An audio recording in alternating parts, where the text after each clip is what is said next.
Hello students, how are you all? I hope all of you are very good. So you have your unit test 3 has been already started, and now we have to move for unit test 4. So the chapter which will come in your unit test 4 is chapter number 7, Air and Atmosphere. So this is the last chapter of your book.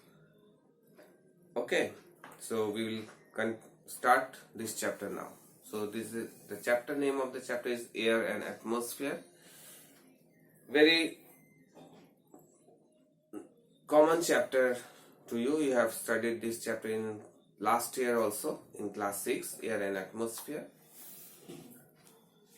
In that we have learned so many things. We'll see here some more new things.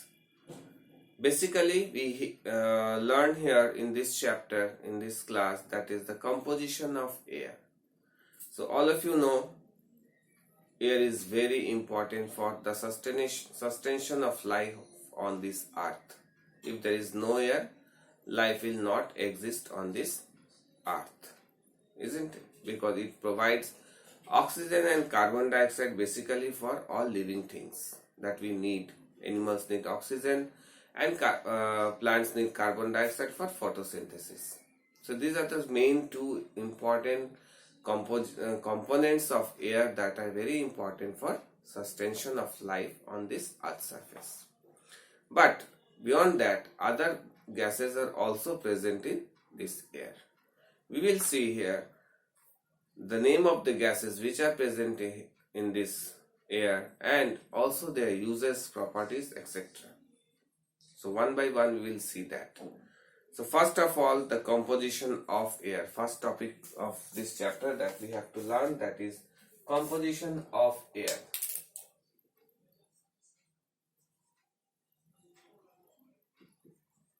Composition of air.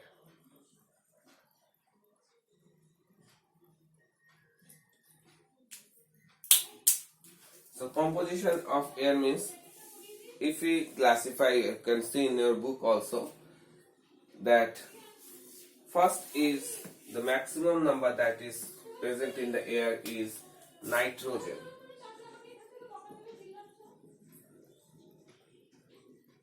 Nitrogen, then after oxygen, then carbon dioxide, water vapor,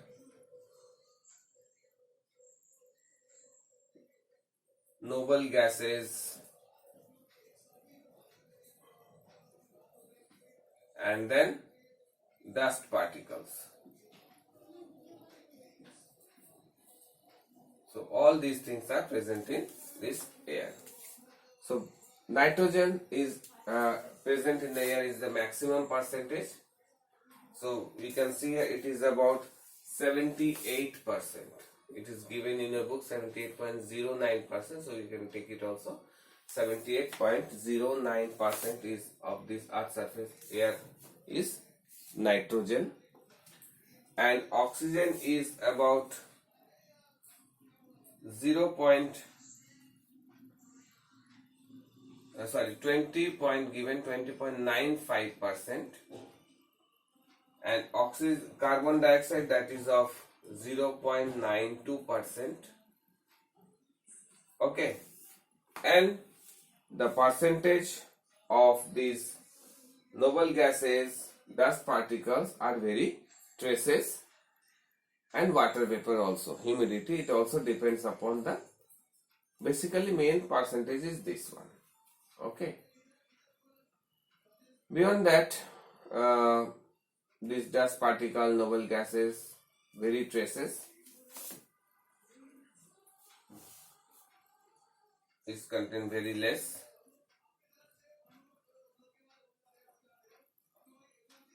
It is about less than 0. What I know, that is 0.03%, less than 0.03%.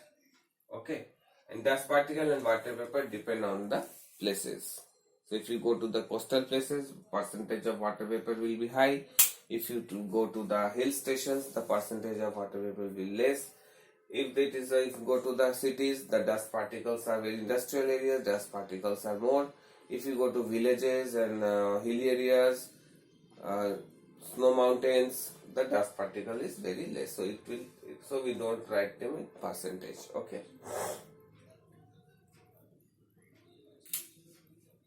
So the composition of air varies from place to place and does not have a formula, because this composition is not fixed in all places. They varies from place to place. So we cannot represent air as a formula because it is not a compound. So we say that air is a mixture of gases. So we call that air is a mixture of gases. Now, first of all, now we will see one by one these gases and their uses. First is the nitrogen. Nitrogen was discovered by Daniel Rutherford in 1772 and was named 1794. It is mostly found in free state in the atmosphere. Nitrogen found free state in atmosphere.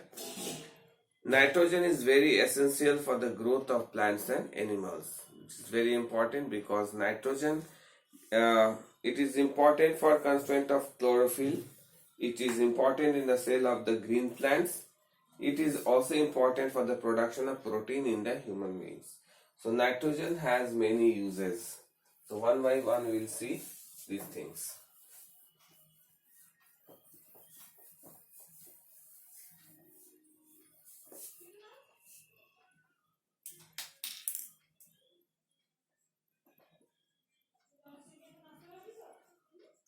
So nitrogen, it mainly helps in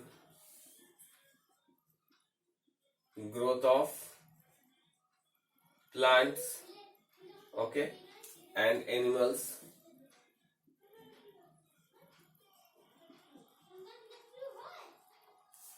Okay.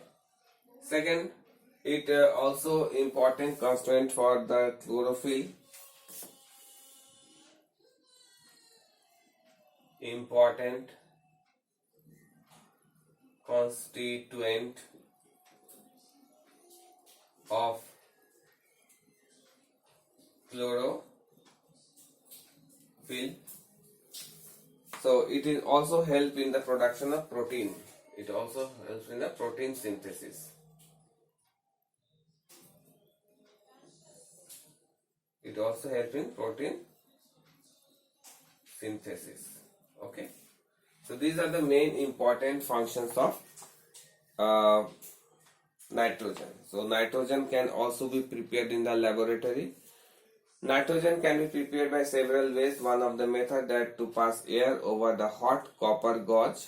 So if you pass Cu plus O2 plus N2 that is present in air. So when you pass hot air, if you pass air over the hot copper in a closed container, the copper combined with oxygen, copper will combine with oxygen to form copper oxide, CuO, to give copper oxide. So it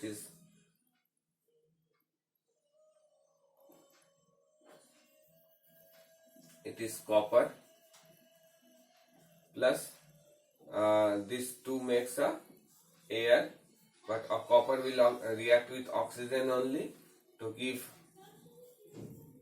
copper oxide, and that with nitrogen gas is released, and nitrogen gas is released. So now you have to balance it also here. So it is 2 and 2.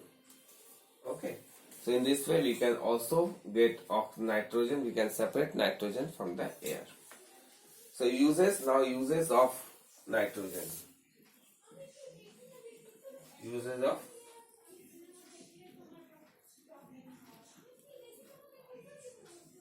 nitrogen. First use is the food industry.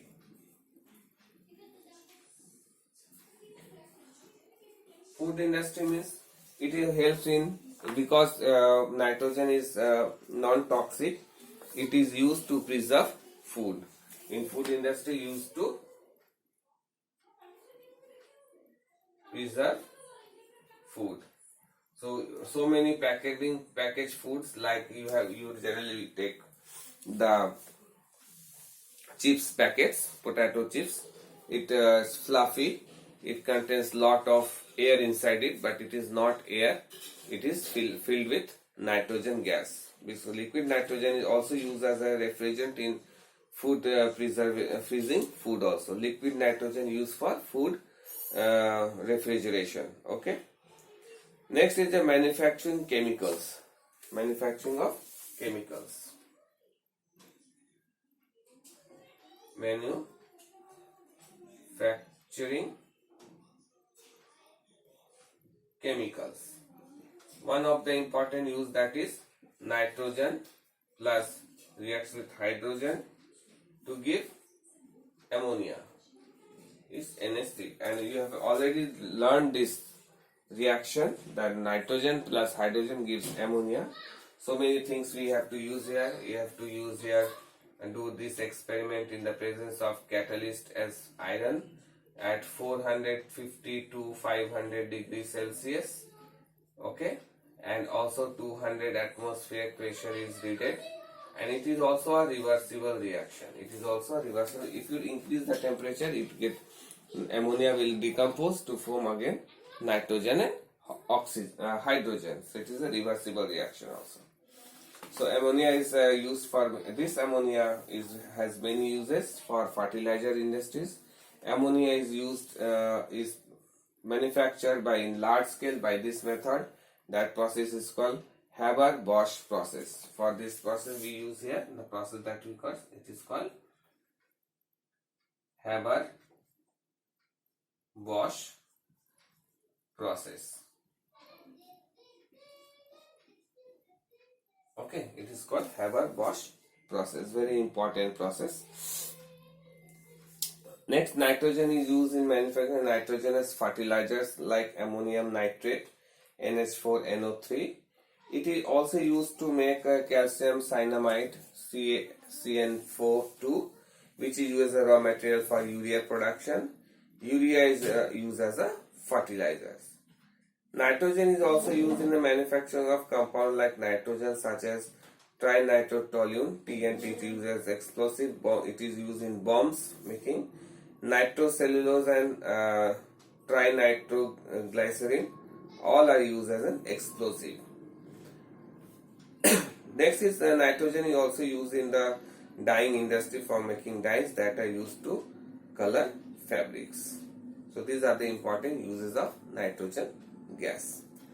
Now it is also used in the making of nitrogen, in making medicines, including antibiotic. Nitrogen is used. Okay, so we are using this nitrogen gas a lot from the atmosphere. But it is very important to return this nitrogen to the atmosphere again. So otherwise the cycle will get disturbed. So renew this nitrogen gas again to the atmosphere, we have to see so many processes, and that is called nitrogen cycle. Okay, so in the next video lesson we will see about this nitrogen cycle, how it happens. Okay, thank you students for watching this video. See you again in the next video lesson. Thank you very much.